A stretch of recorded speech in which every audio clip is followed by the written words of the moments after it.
Sometimes in interviews, I've always noticed that people ask the same question. And they come up and ask a question, and then the next person in line asks the same question. The one afterwards asks the question again. So it's much better to put them on pieces of paper like this, because then your one question is answered for everybody. So your question gives a gift of the Dhamma to other people, so you make merit by helping to inform other people of the teachings, and also you make great good karma by giving me an easy time. I'm getting an old monk now, so I get really sort of many questions, so it's very nice if you can ask the question, if possible, rather than coming to the interview. It's more efficient that way. Number 1. Thank you to the caretaker, the cook, the monks for making this retreat a wonderful place for all. Wow, even the first day you're asking for thank you. Sorry? Oh, no, just the morning in the chanting, I think. Is that right? Whatever you want, I forgot about it. Do you like chanting? Morning? We could do it in the evening. If we do it in the evening, we usually do it just before the evening talk. Put your hand up if you like to chant, maybe at 10 to 8. Put your hand up if you don't like to chant at 10 to 8. Put your hand up if you're fast asleep. So people are pretty apathetic. So, do you like chanting? Okay, well, from tomorrow we'll do it at 10 to 8.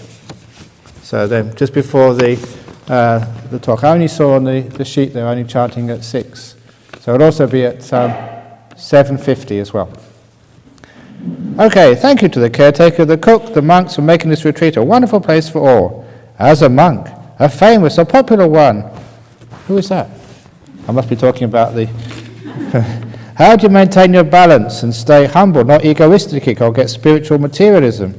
There are women, girls who might give you a pat on your arm, shoulders. How do you deal with those, since monks are not supposed to touch girls? This is a very deep question.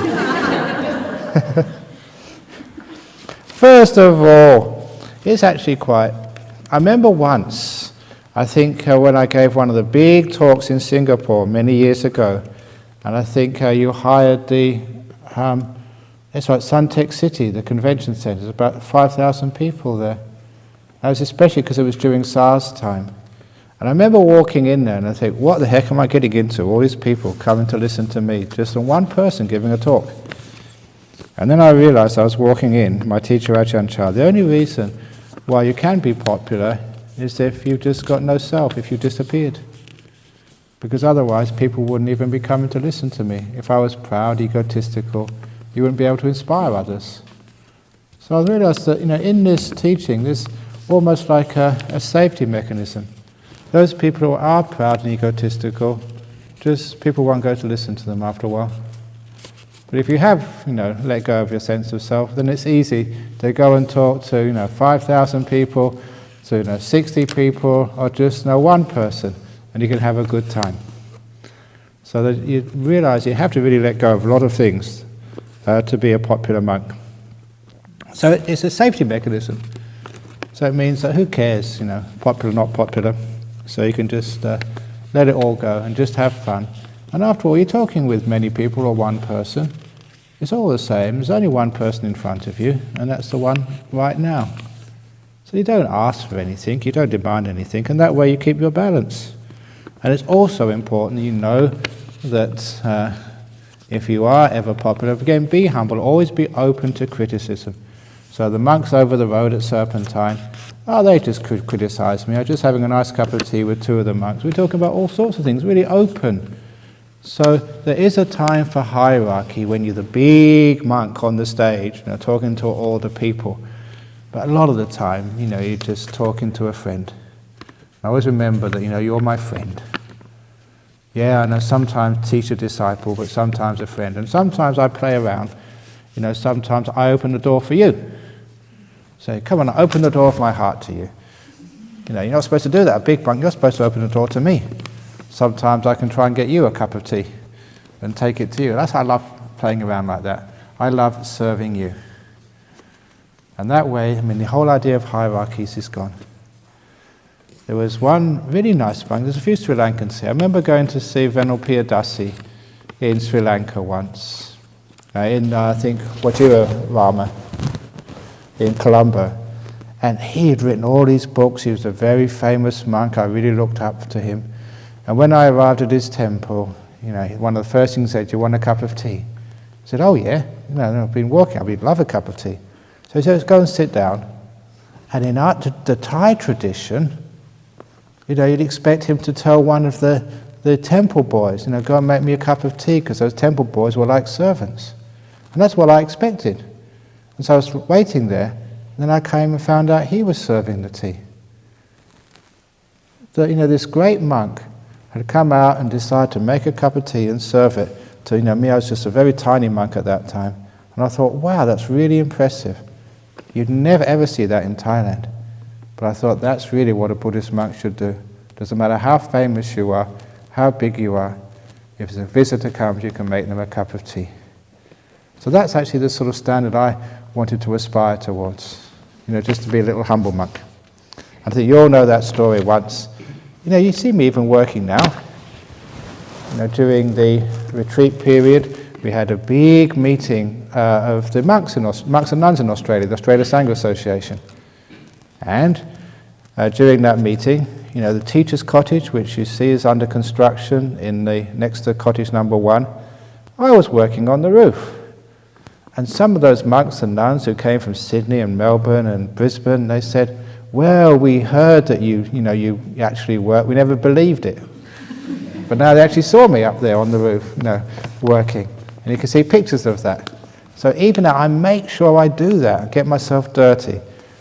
Because if you're a senior monk, it doesn't mean you can't sort of work with others and get yourself dirty. And that's really important. That keeps me humble. The best thing about keeping yourself humble and in line is being with other monks. Because in the Sangha there, if I get up myself, they will pull me down.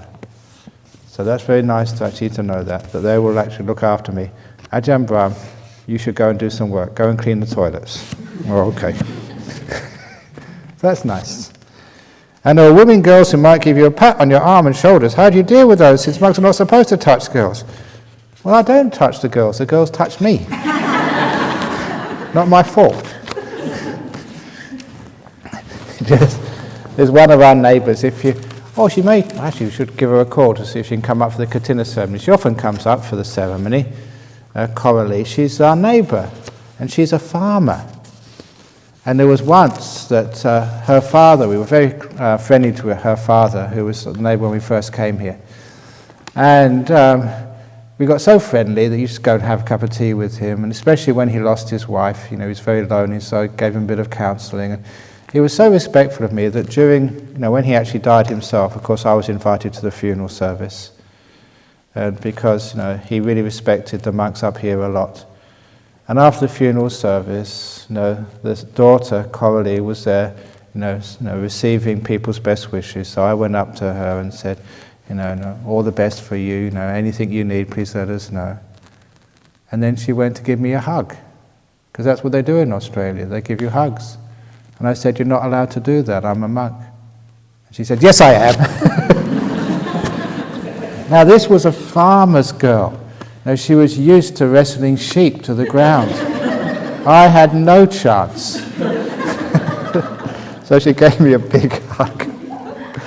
What can you do? So because I never initiated, it was no problem. So that's actually what you do for monks. What is your feeling about helpers, as in spiritual help? Should we ask for help externally, or should it all come from inside ourselves? What do you mean? I've been helping you for years, some of you, so I'm your spiritual helper.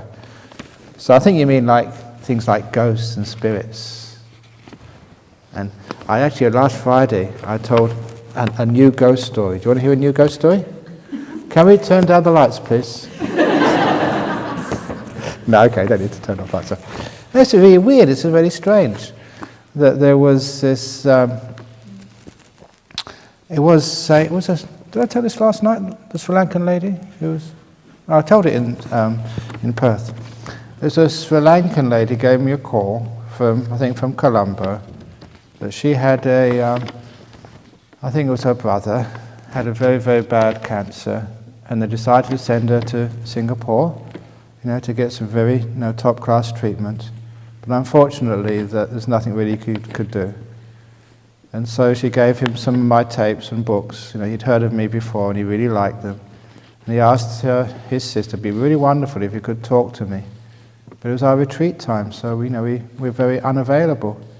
So she gave a call and got through, and they passed the phone to me. Can we arrange a time? Is it all right if I can call you? I said, okay.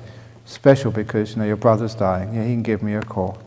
So the next night he called. I had a conversation with him, and the night afterwards as well. He really appreciated, having a personal conversation because he was about to die. A couple of days later, he died.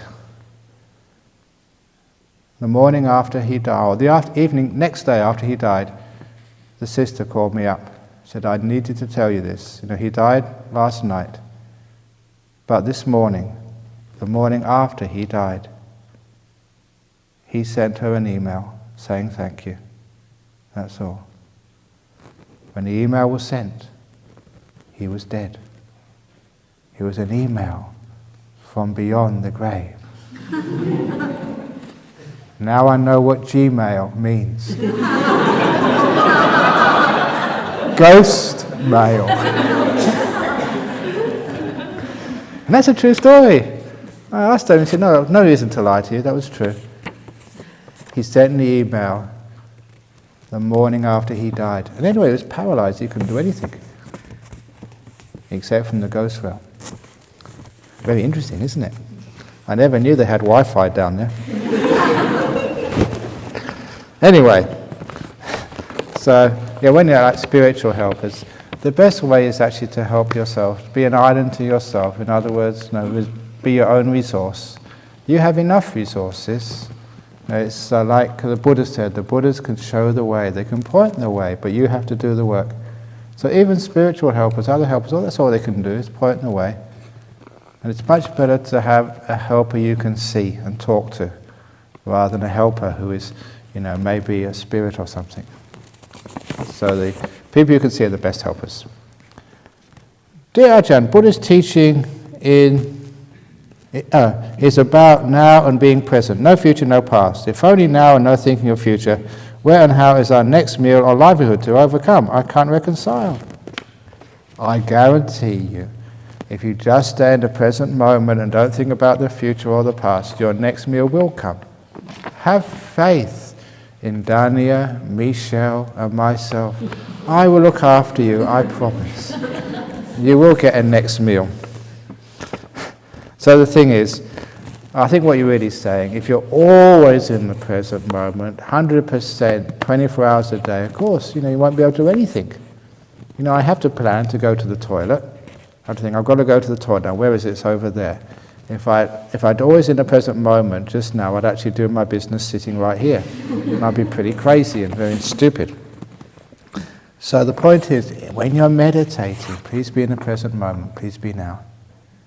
Afterwards, when you finish your meditation, you can do your business, do your work, do your planning, planning your next air flights. That's what's just in the room. It's an invitation to Bangkok, and I have to book some air flights soon. That's why I was in my office just beforehand, just trying to sort out that. So I plan for the future, but not all the time. When I'm meditating, bye-bye future, bye-bye past. I'm now going to rest. Like you're on retreat now, so bye-bye work, bye-bye husband, bye-bye wife, bye-bye children. I'm free. So remember, you should be free when you're on a retreat, so you can really enjoy yourself. And that way your livelihood will come easy. Would you kindly teach us a technique of calming our mind by counting? Easy. On your marks, get set. 3, 2, 1, stop. Does that work? No, by counting, it's just one way of trying to slow the mind down. Just by, instead of thinking of all sorts of things, by just learning how to think of one thing, like doing counting. It's a good question. I'll spend a little bit of time on it. It's one of the ways of doing counting meditation is with your breathing. Breathing in 1, breathing out 1. In 2, out 2. In 3, out 3. People from Singapore are very interested in this because you like maths. In 4, out 4, 5, 5, 6, 6, 7, 7, 8, 8, up to 9. Breathing in 9, breathing out 9. Then you start again, breathing in 1, out 1, 2, 2, 3, 3, 4, 4, 5, 5, 6, 6, 7, 7, up to 8. Breathing in 8, out 8. Then up to 7, up to 6, up to 5, up to 4, breathing in 1, out 1, in 2, out 2, in 3, out 3, in 4, out 4. Then to 3, in 1, out 1, in 2, out 2, in 3, out 3. In 1, out 1, in 2, out 2, up to 2. And in 1, out 1. You finish one whole cycle of counting the breaths. That's 45 whole breaths you've counted. And it will really find out whether you're really paying attention. Because sometimes you'll be in 13, out 13, in 4, oh goodness, where am I? I've lost it. When if you do that, you have to start all over again. So that's one of the problems there. So the counting would actually just focus you. But don't do it too many times, otherwise you get tired. It's just, if you're very restless or very tired, just actually to get you started. And after you're started, then you can just leave the counting alone. And just watch the breath go in, watch the breath go out. It's like a little way, the mind wants to think, so give it something to think which is attached, or not attached, but is involved in the breathing, so focus. That's one way of doing the counting. Another way of doing the count, is so many ways, is you breathe in a comfortable breath, and you say, as you're breathing in, 1, 2, 3, 4, 5, 6, and breathe out, 6, 5, 4, 3, 2, 1. 1, 2, 3, 4, 5, 6, 6, 5, 4, 3, 2, 1. And try and keep the same space between the numbers. So if the breath gets very long, it goes 1, 2, 3, 4, 5, 6, 7, 8, 9, 9, 8, 7, 6, 5, 4, 3, 2, 1. So it gives you an idea of whether you're breathing in long or short. Sometimes the breath gets much shorter than the first breath. Breathe 1, 2, 3, 3, 2, 1. So it gives you an idea whether you're breathing in long or breathing in short. And because you're counting, not just breathing in 1, out 1, because there's many counting just within a single breath, it means you've got even less chance to think. This is just methods of slowing down the mind. One of the methods I've been teaching people recently, which I found very helpful, is instead of using counting, using some words, what we call like mantras. And because, even though I'm a Theravada monk, the most well-known mantra which people use is the Tibetan mantra, the Om Mani Padme Hum. So I've been teaching a lot of people, just, when you close your eyes, just chant that to yourself. Om Mani Padme Hum, Om Mani Padme Hum. But with a space between the words. Om Mani Padme Hum. Om. And really pay attention to the spaces. If you're very restless, lots of thoughts, or very sleepy, close those spaces. Om Mani Padme Hum. Om Mani Padme Hum. But as you start to relax more and get peaceful, you can extend those spaces. Om Mani Padme. Because as you quieten down, you don't need to say the words. The spaces take over and it becomes nice and peaceful. The beauty of that method is that you can actually extend the silence or you can close it up depending on how your meditation is going. And that's why it becomes very interesting and very helpful. And if you don't like Om Mani Padme Hum, you can make up your own mantra, whichever you wish to do. So that's another way, similar to counting, because it's used at that time of your meditation. You're just beginning, just trying to settle the mind down. And it helps. And actually, recognizing the space between the words is really important to get you some silence. And you feel very, very peaceful. You can do it anywhere, anytime. At home, I always set an alarm clock for how much time to meditate. Is this wrong? You can set an alarm clock if you have some important business to do. such as make the dinner for your husband, because otherwise you're meditating, there's no dinner and you get divorced. But here you've got nothing to do, so there's no need for alarm clocks here. And if you don't have alarm clocks, it means you're meditating, enjoying it, carry on. That's why I tell people here, I did make that mention yesterday, I think, this morning in the first talk I gave, that on a meditation retreat, most meditation retreats, they have noble silence. And this is what we have here. No bell silence. No bells. And if you practice no bell silence very well, there's a good chance you might win the no bell peace prize. Because there's so many bells in life, a bell for this and a bell for that, waking you up, telling you it's time to go off work and to this and that. There's so many bells that control us. So on no bell silence, to win the Nobel Peace Prize, no bells, no alarms. If you're meditating, enjoying it, enjoy it, carry on. And don't worry about missing breakfast or lunch. There is a bell inside of you called hunger, and that will ring when it's time to have lunch or time to have breakfast. You will know. So don't have to worry about anything. Just carry on meditating without any alarm clocks. If you really have to because you have an appointment at home, then fine. But other than that, no alarms, no bells. Yes, question coming up. My sister, who is 70, that means whoever wrote this is pretty old too. Wonder who it is. My sister, who is 70, is going for an operation on Monday to remove the entire cancerous breast. I wish to send her some words of encouragement. Do not know what is appropriate. Please guide me. Thank you. One of the things is, 70, you don't really need one anymore, a breast, I suppose. So it's just one less thing to worry about. Please make a joke, because people get a bit too serious about these things. Look, this is a joke. I mean, they told me this in Singapore. It was one of the questions. Where was it? I think it was on the retreat over in Phuket. They told me this joke. He said, did you hear about the old lady who her husband had just died, and so she was so depressed, she missed her husband. She'd been married for about 60 years, so much, she decided to commit suicide to join her husband. So she had his police revolver. She decided to shoot herself. But she wanted to make sure if she did commit suicide, she did it properly. So she rang up her doctor and just said, where is your heart? Because she wanted to shoot herself through the heart, one shot to kill herself. And the doctor said, it's just below your breast. So she shot herself in the knee.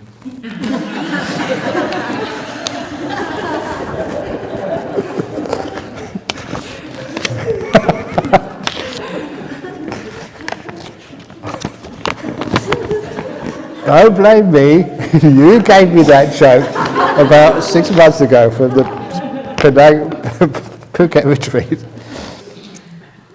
So okay, just remember, doctors are great these days. It's not that painful. You overcome the cancer pretty quickly, and it's a good recovery rate. So it's just a way of letting go. Be peaceful. Don't be worried. The most important thing is say, no, don't be worried. Don't be afraid.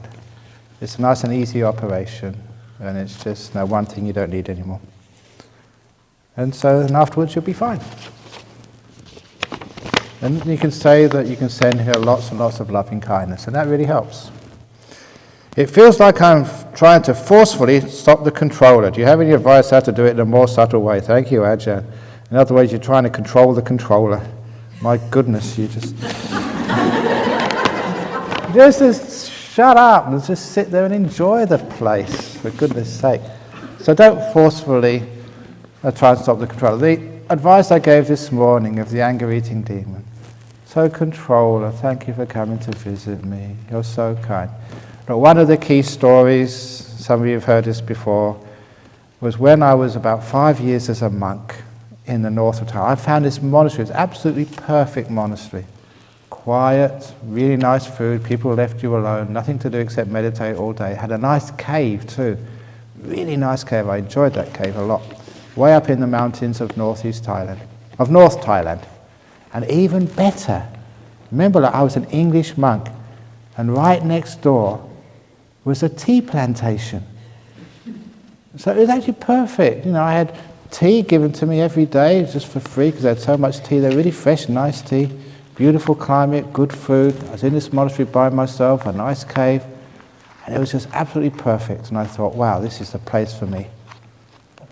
So I been meditating, and then my mind started to go crazy. I started to have all these thoughts coming in my mind, what I call unmonkish thoughts. Thoughts about old girlfriends. I wonder if she's still single. It was like romance, sex, fantasies. Now, I always wanted to be a monk, even when I was first ordained. And I didn't want those thoughts. But, I tried to get rid of them and tried to throw them out of my mind. But they got worse and worse and worse. And it got, you'd be sitting there watching your breath. Come on, Brahm, when I watch your breath, you're a monk. And all these thoughts would come up. You try and kick them out and they'd come back in again. And you're going a bit crazy after a while. And the worst thing was, there was no other monk there I could talk to. I was by myself. And one day, I remember I got so desperate, I went into the hall in front of the Buddha statue, bowed 3 times, and said, help. I don't believe in sort of psychic things. I was at that time, because I was a scientist. But I was so desperate, I'll do anything. And what the idea which came into my mind was to do a deal. Westerners, that's what we do. In Singapore, you do a deal as well. And the deal was this. I said, okay, if you want to think about fantasies, romance, girls, or whatever, 3 to 4 p.m. every afternoon. That's think stupid thought time. The rest of the day, you'd behave. I thought it was fair enough. If you want to play around, okay, I'll give you that time, 3 to 4 o'clock, you can play around. Any thought would go. I wouldn't try and stop anything. But the rest of the day, I had to make my mind behave. I thought that was fair, but it never worked the way I expected. I still had to fight throughout the whole day. All these thoughts would come in, I'd try and push them out. And that's very frustrating and very tiring. When it got to 3 o'clock, I thought, okay, now's the time. I'm not going to fight you anymore. I'm going to keep my promise. This time, you can think any sexual fantasy, weird, old girlfriends, whatever you want to think, you can think. And for the next hour, I watched every breath without any problem at all. The most peaceful hour of the whole day. And I realized the problem there, because I was fighting those unmonkish thoughts. That's what was giving them power, and they kept on coming into my mind. As soon as I said, okay, if that's what you want to do, come in. The next day you can think of all sexual fantasies, thoughts of girlfriends, anything you want. Then my mind was really peaceful. I watched every breath without any problem. And I realized from that what this controller is. You fight the defilements, you give them power. You leave them alone. Let it be. So mind, if that's what you want to do, fine with me. Then your mind gets very peaceful and calm. That is a very important part of meditation. The only reason you haven't got peaceful yet is because you've been fighting. If you just allow the mind to relax and be peaceful, just watch, observe, let go of all this controlling and all this doing and all this wanting to do things and achieve things, then you're totally peaceful. What do you want to achieve anyway? You have enough. Relax and enjoy this beautiful retreat center. Isn't this great? There's no traffic, you don't have to go to work, you haven't got a family to argue with, no sort of boss at work to worry about. You've got nothing to do. The food is provided to you. This is actually bliss. It's like being in heaven. Nothing to do all week. Oh, isn't this wonderful? So enjoy it. Relax. Enjoy doing nothing. And then you get very peaceful. And then you know what meditation is. And how easy it is. Meditation is what happens when you're not doing anything. You're being here. You're not running away into the future, planning something. You're not complaining about the past. You're not worrying how many more minutes are to go. You're right here just enjoying this wonderful moment. How much better can it get? Where you've got nothing to do, nowhere to go, just enjoying this moment. Total rest and relaxation. So, don't do things. Because none of the meditations are guided or a specific schedule set for how long the meditators should be, I find myself thinking, how long should I set aside? And when I do, I know when to finish. I have thought about setting a vibration alarm, but do not want to disturb the other participants. How long is long enough? What do you mean, how long? There is no time. Now is the time to start. Now is the time to finish. It's only now. And if you stop worrying about the future and you don't think about the past, all time vanishes. This year I had my 60th birthday. I'm getting old monk now. You know it. Every moment seems the same.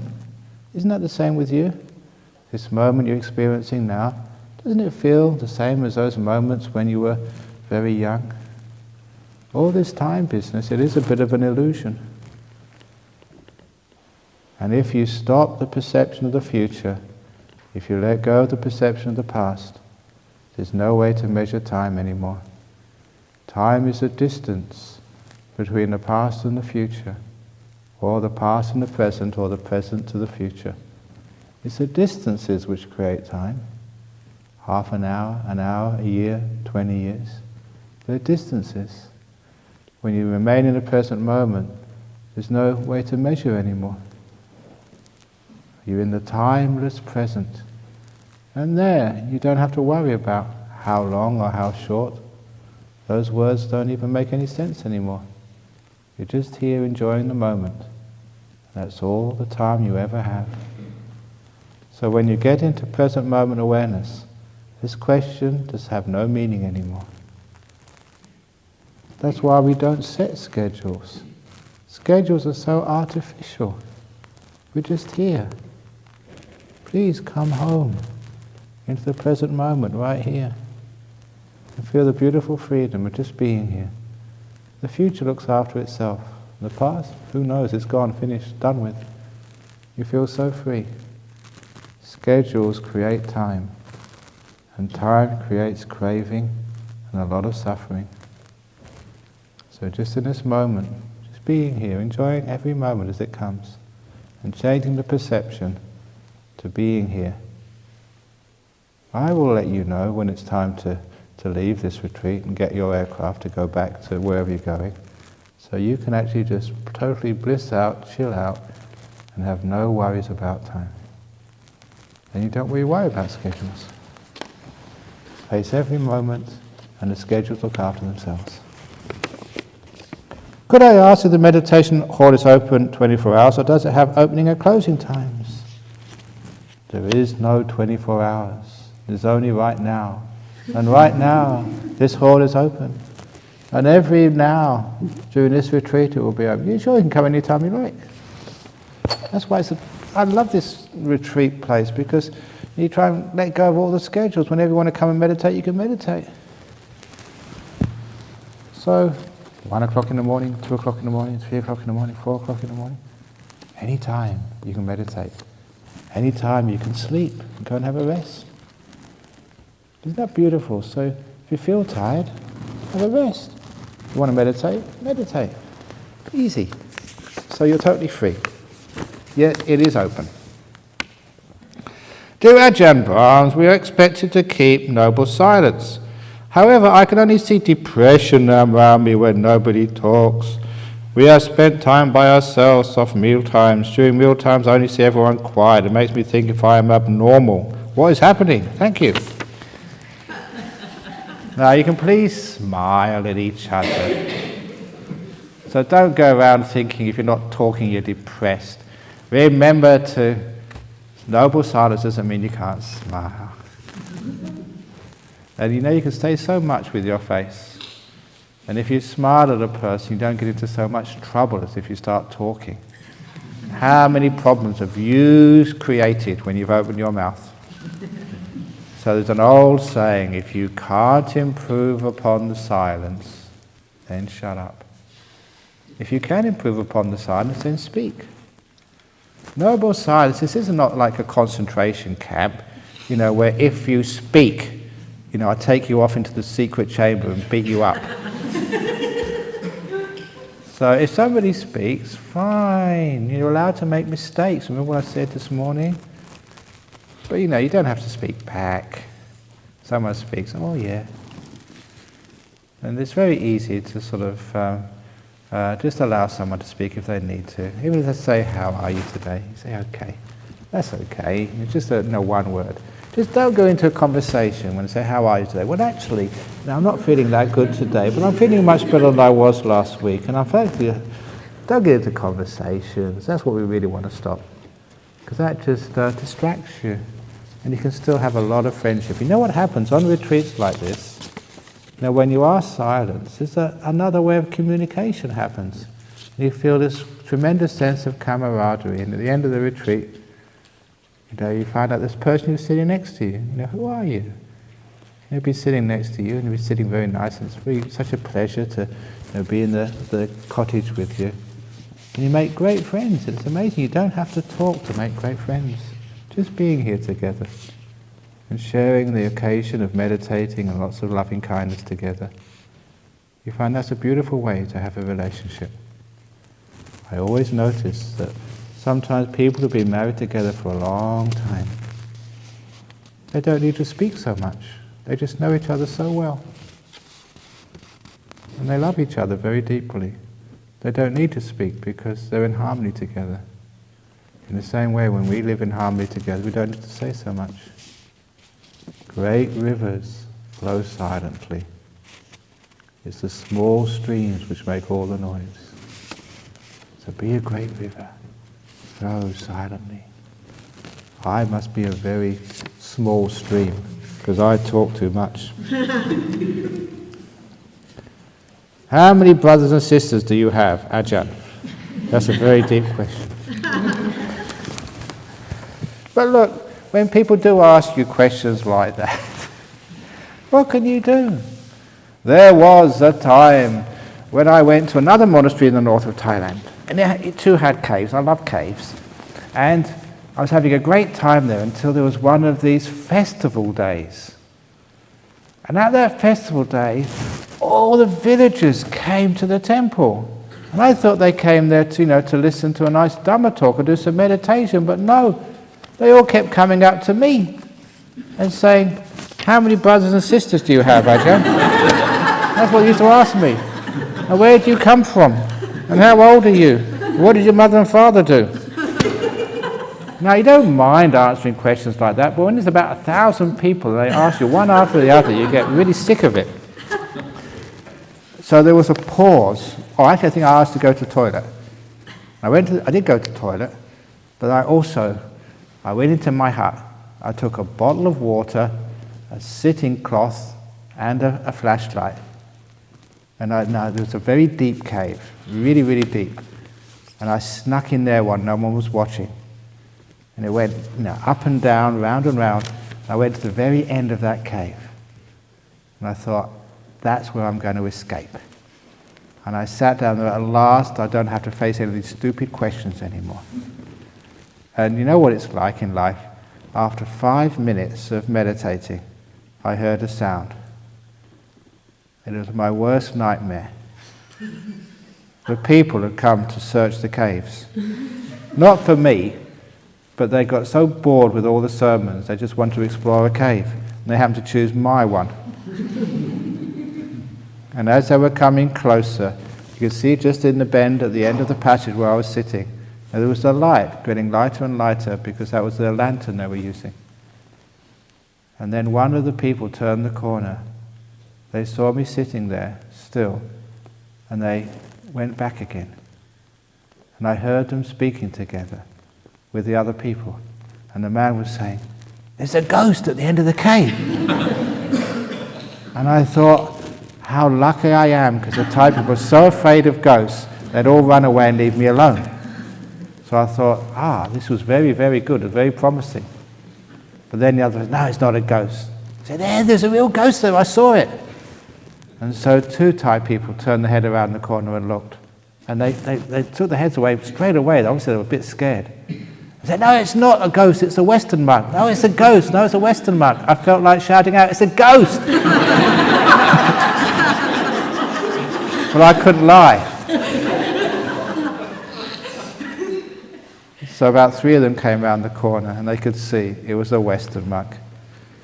So they all came up to me, about a dozen of them. And they said, how many brothers and sisters have you? Where do you come from? What did your father do? Why did you become a monk? You realise you just can't escape. So it's the same with you. When somebody asks you a question, how are you today? You can't escape. The noble side is impossible, so just accept it. So how many brothers and sisters you've got? I've just got 1 brother, that's all. That's enough. I'm extremely sensitive to different sounds, e.g. neighbours' music at home, which makes it hard to meditate. I get very anxious and obsess about the sounds. I want to get away from them, but can't, so I feel like I have no way to relax. I get very distressed. Can you recommend anything? Earplugs. They work. Use earplugs. Or as Ajahn used to say, it's not the sound that disturbs you. It's you who disturb the sound. When he first said that, I thought, wow, that's very, very deep. And it's very true too. It's just sound, but you're disturbing it. You're complaining about it. You're making it the problem. It's just sound, that's all. Forget about it. But if you make this big problem, I don't want the sound, it shouldn't have any sound, I don't like the sound, then it makes a big problem. So your job is, if your earplugs don't work, earphones don't work, then just say, I'm not going to disturb the sound. I'm going to be at peace with the sound. And you can do that. Alternatively, ask them to turn it up even louder until you're totally deaf, and then you'll be okay. I understand from the first talk of the retreat that we need to listen to our body and be kind to it. Yes. As a female, I realize that I tend to be more emotional at a certain time of the month. It may be due to hormonal changes in the body. Meditation during this period seems to be toughest. No, be kind to your periods or whatever it is. In other words, don't fight, but be kind and just embrace and just be soft. I was mentioning to one of the monks, what was it about? I forget what. But when I was a kid, I came from a poor home in London, so we spent a lot of time, when the school was out, playing soccer in the streets. And so, you go for a tackle. If you play on a field, you go for a tackle, you're on the grass and it's soft, but on the asphalt or the streets or the stone pavement, you go for a tackle and you scrape the skin off your knee.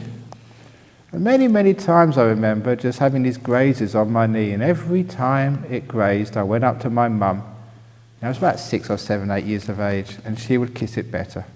That's what she used to say. She should kneel down and put the germ-filled mouth on top of the open wound. Never once did it get infected, but every time the pain disappeared. And that's why I went to my mum. And I realized from that memory, it's amazing just the power of kindness and compassion. If you get a pain in the body or a disturbance in the body, and if you give it this beautiful kindness and compassion, literally you kiss it better, the pain disappears, infection vanishes. It's amazing how powerful that is. So if you do have any emotional problems or physical problems, any time of the month or the day or whatever, give it lots and lots of kindness. Kiss it better, and you'll find it will just disappear. Can meditation help in preventing dementia? Thank you. I forget. What was that question again? It was one of my favourite jokes is about the guy who goes to the doctor, and the doctor says, stop nodding your head, Eric. It's a good joke. Yeah, I know you heard it at all, but hopefully, now how old are you? Haven't you got dementia yet? That's why I like telling my jokes to old people like Eric, because hopefully you forgot the last time I told it.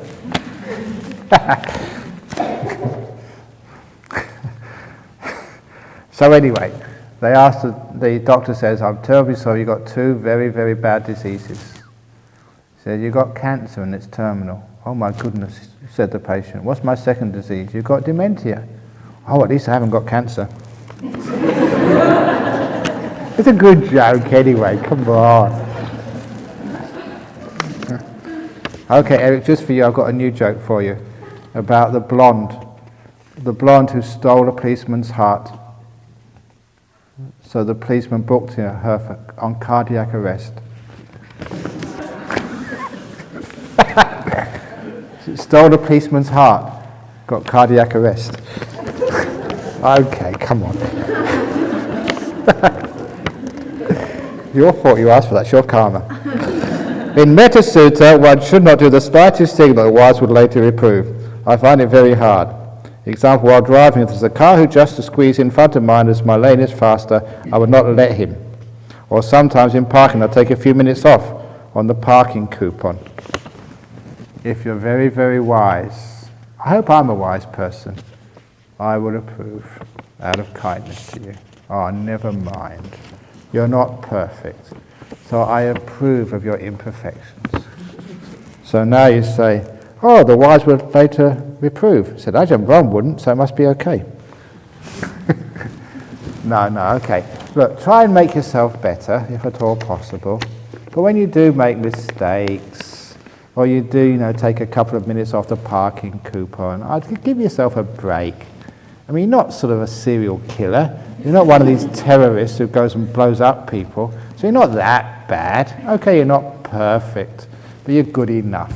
So those are small things. So don't sweat the small things. Just worry about the big things.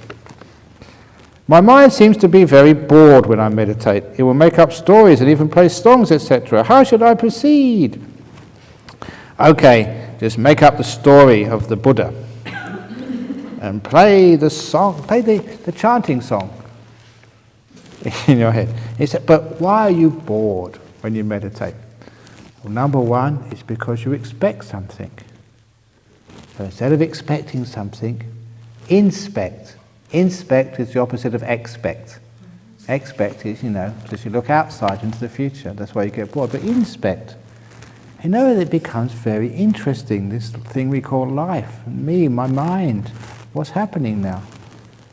And after a while, you get very, very interested. Now, when you first come on a meditation retreat, boredom will happen because you've come from a very busy life, which is very, loud and changing, and now you're softening down. And it takes a while for the mind to become more sensitive. When I was young, I used to like Jimi Hendrix, really, really loud music. And later on, when my mind became more refined, I used to like softer music, like Vivaldi. And later on, when I became even more refined, I liked the sound of the forest, which was even softer. Can you hear the frogs? It's beautiful. And even later, when you became a meditator, you appreciated the beautiful sound of no sound. You just become more sensitive as you develop. So what I thought was really boring when I was young, that classical music, that's so boring. Going to a monastery, that's really boring. Just sitting down doing nothing, that's incredibly boring. But as you become more sensitive, you realize, my goodness, this isn't boring at all. I've already told all of you that the deep meditations are the bliss better than sex. Is that boring? Oh, not on my book. That's incredibly interesting. Are you interested? Bliss better than sex? I hope so. So that means that eventually, when you get more sensitive, what you thought was really boring is incredibly interesting. And that is where you learn how to meditate. Heard you have a cave. May we visit to have a feel of the place, which is supposed to be conducive to meditators, please? Some have already been in my cave. You've got to be very careful because there's bats in my cave. There's 3 bats now. I used to have 1 bat, I got 2 extra ones. But after the retreat, if you haven't been in the cave, you're most welcome to visit. I am meditating for the first time. Why do I get headache when I try to close my eyes? Because you're trying to close your eyes. Just be kind, be gentle, then you don't get headaches. If you really get headaches a lot, it may be not having enough liquid, you're not maybe resting enough, a bit too worried. So it may be a physical cause. But usually people meditate, they don't get headaches. They get other aches, but not headaches. But one reason, if you try to meditate, one thing to avoid is meditating on the tip of the nose. I know that sometimes meditation teachers say you should focus on the tip of the nose.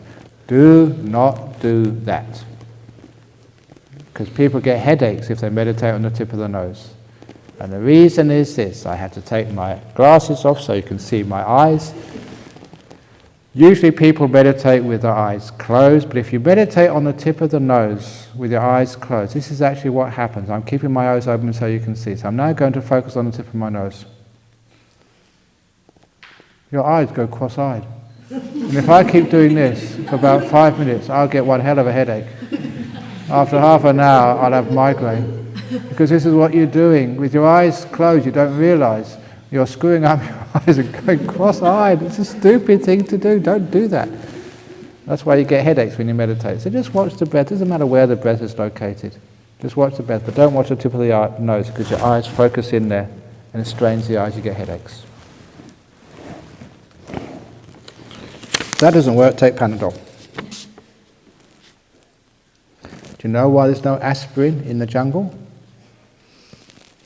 Paracetamol. The parrots ate them all.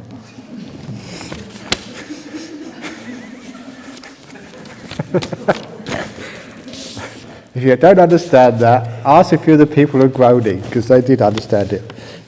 Could the one This is one of those. I did say the cheeky questions. Now I've got one. So this is big. It's my karma because I asked for these. Could the monastery be mistaken for a nudist colony if all the monks washed their robe on the same day?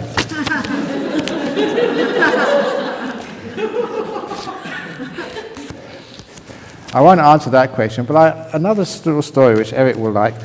There was this farmer, a chicken farmer, and the chickens would cross the road. Don't ask me why the chickens crossed the road, that's another story. But all these cars were going so fast down this road, they didn't have time to stop, and he was losing a lot of chickens. So he asked the council, can you please put a sign up the road, danger chickens, slow down. But the local councils in Australia, they just won't do that, they've got budgets, so they said no. And so he complained again. And still they wouldn't put up a sign, so he put up his own speed sign, slow down, 50 kilometers an hour, chickens. And as soon as the council saw that, he put up a sign without permission. They took it down. And so he had to try another way of doing it. And so he put another sign up, and this time it worked. He put up a sign, drivers beware, nudist colony.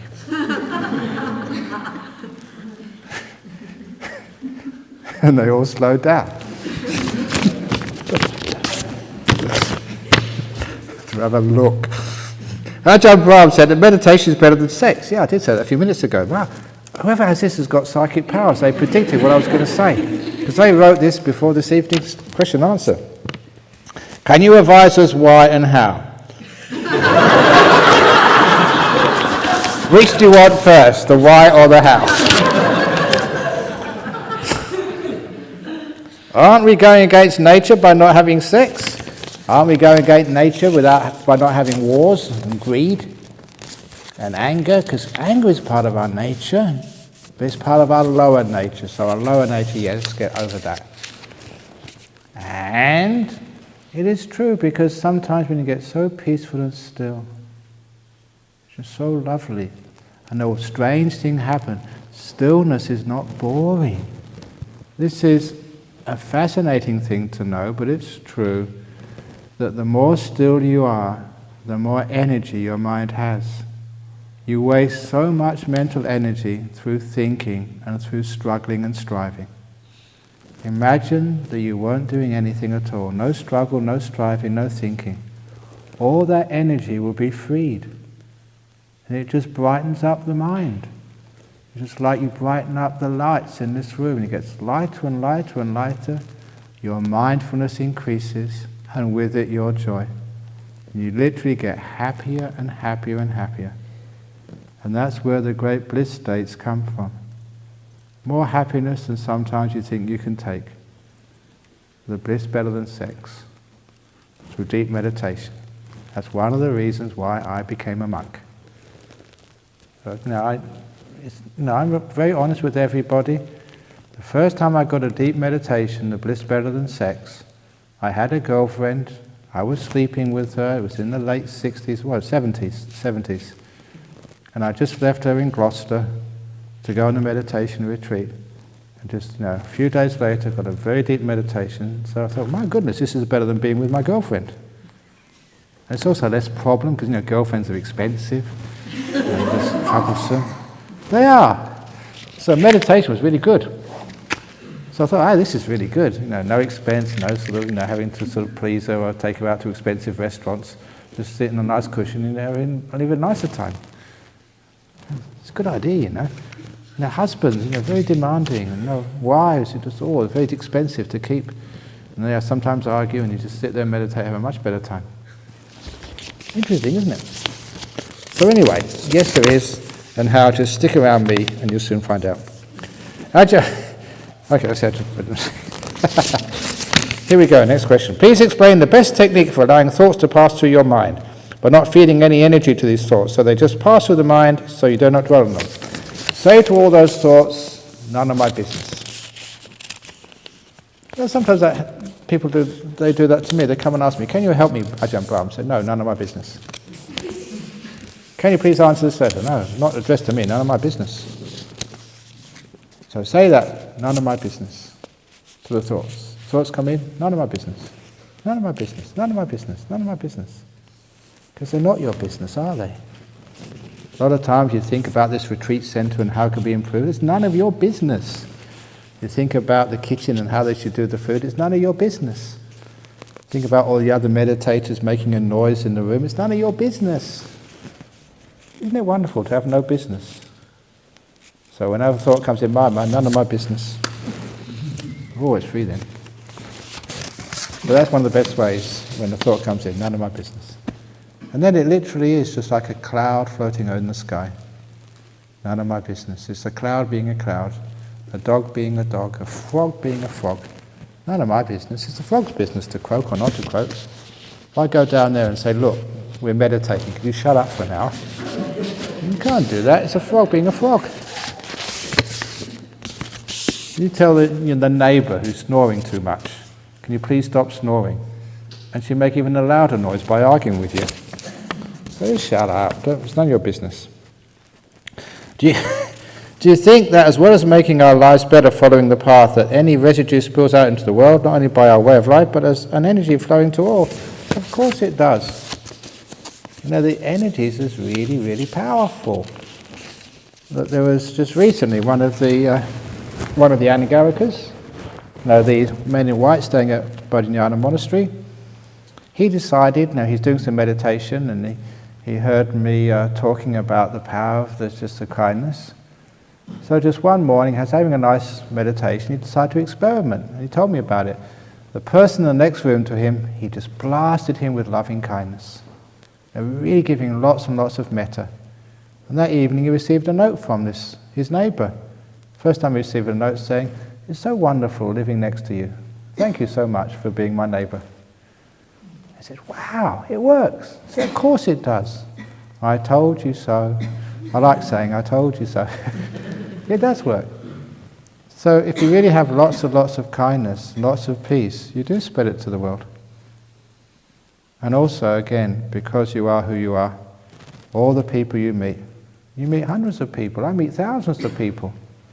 So even the people who don't even talk to me, or don't even listen to a talk. I remember going to a travel agent once, and there was one of the monks was just sitting, waiting for me, meditating. And the travel agent said, it's so wonderful to see people like that. Even though the monk wasn't talking, he was just sitting quietly. Just being in the room made all those people in their hectic lifestyle feel so peaceful. And they're welcomed. Even like here, you'll see on the Katina, those who are staying up for the Katina tomorrow week, you see many of our local councillors from our local Shire Council. They'll be coming here. And they're not all Buddhists, but they love us being here, simply because we're peaceful. And they feel very happy there's a peaceful community in their midst.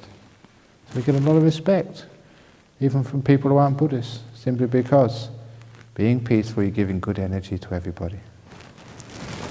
And the last question for this evening is, could you let me know how to tell whether my meditation skills are improving? I practice or try to practice daily meditation at home for about 30 to 40 minutes. I feel peaceful after that, and generally I do not get angry easily. But like driving a car that has reached a certain speed for a while, how do I improve on meditation? How to become more peaceful? If you try to improve or try to get more peaceful, you get more upset. So stop trying to improve. Stop trying to become more peaceful. Stop the trying and be so happy that you've attained that degree of peace. Feels so wonderful you've been able to meditate so long. This is good enough. And then you will improve. But if you try to improve, it will get worse. You get the message? You sit there for 30 minutes or 40 minutes. Doesn't matter if you're enjoying it, sit longer. If you're not enjoying it, get up earlier. And then you will find that you're not trying to improve. That's where the improving happens. Because it's too much trying, too much struggling and striving to get better. What are you trying to achieve anyway? Do you want to get to enlightenment, to nirvana? Do you know what nibbana is? You're trying so hard to get to nibbana, but you don't know where you're going. Maybe you won't like it when you get there. It's like getting on a bus, not knowing where it's going. It's a bit dumb, that is, isn't it? Now, one of the Thai monks, he was visiting here. This is a true story, it's a fascinating story. He was visiting here for a while, and one of our monks took him to the airport. I think it was on Thai Airways or something, to go back to Bangkok. And the people who checked him in gave him the wrong ticket. And it was another ticket, another boarding pass. And because he couldn't read English, he didn't know that the boarding pass was going to send him to Saudi Arabia. And it's true, it's only very lucky the monk checked it and said, hang on, this is the wrong ticket, you're going to go to Riyadh. And someone had just pressed in the wrong number. And what if this Western monk hadn't have seen this monk would have, they'd been told, oh, go this plane, go that plane, and he ended up in Saudi Arabia. Be in big trouble. So it's very, very good that the monk was actually watching out for that.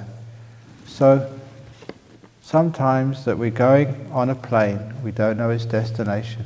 We don't know where it's going to go. That's very stupid. So instead, you may not know what nibbana is, but you know what peace is. You know what freedom feels like. You know what contentment is. You know those things. So see, when you meditate, you can get more content, more peaceful, more at ease. And you never get content or peaceful when you're striving for something more. Build up as much peace and contentment as you can. And that is on the path to nibbana. You're going in the correct direction. Try to increase the length of time you're sitting.